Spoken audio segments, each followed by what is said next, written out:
They're watching their fellow humans fall into a trance and throw themselves off a cliff as they fall under a new propaganda spell convincing them the oligarchs have come to the rescue, the government is now the good guy, and America's Golden Age. Golden Age. Golden Age. Golden Age. Golden Age. Golden Age. has arrived. The trance goes like this. Tulsi is the director of national intelligence, RFK Jr. is going to make us healthy, and Elon and the Doge are exposing corruption and waste. Cash is now the top cop. There's a task force to release classified documents, and Trump froze foreign aid. America's back, and the new ruling class is here to liberate and protect us while taking out the deep state. Finally, we're saved. It's tempting, and it sounds miraculous, until you look past the shadows on the wall to the character and behaviors of those casting them. While it's great and not hard at all or revelatory to expose government waste and corruption, how is Elon going to handle his own surveillance state and military-industrial contracts? Will SpaceX face scrutiny for buying bipartisan influence in the broken system he and the oligarchy now rail against? How is Doge any match for the current House Republican budget proposal, which is slated to increase the deficit by hundreds of billions each year? The Senate overwhelmingly voted against an amendment to make significant spending cuts to their version of the astronomical budget. Is a public-private partnership with some of the most powerful tech people who are pushing biometric digital IDs and envisioning total surveillance taking down the deep state? Is advancing artificial intelligence in government, especially in the military and the CIA, to the benefit of Silicon Valley tycoons what MAGA voted for? Are mRNA AI cancer shots and poultry injections Maha? Is the new seed oil shilling deputy director of the USDA? Fun fact, RFK Jr. does not oversee the USDA. Meanwhile, Patel vows to punish journalists when the government decides they've done bad things. And about those classified documents, the most transparent administration in history promised you. Trump, quote, banned CBDCs only to promote them with an extra step. It's cool Trump said he wants to cut defense spending. He also recently said, we want to raise defense spending. I think we have to have it. The new Senate Republican budget proposal allows for $150 billion more for the military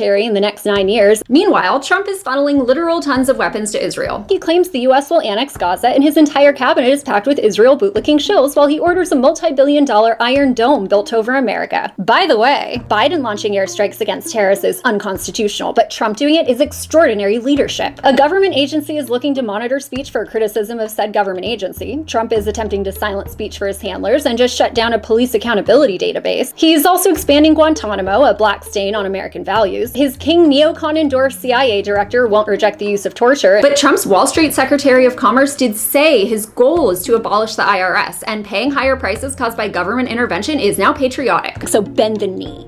I get that people want to feel optimistic. The ruling class has beaten them down, made them feel othered, dehumanized, and disempowered. People of all partisan persuasions have been conditioned to believe they can't save themselves, that they need politicians and oligarchs to liberate them, and because of we, the people, are the government. Indoctrination pushed in civics, they believe these politicians and oligarchs and the authoritarian state they rule over are actually extensions of themselves. This is a recipe for the most extreme dystopia yet. The propaganda is top tier, and the masses are now being showered with signs of hope and change, just enough that many of them will look the other way at the rapid progression of the technocratic police state and the further consolidation of power in the hands of a few.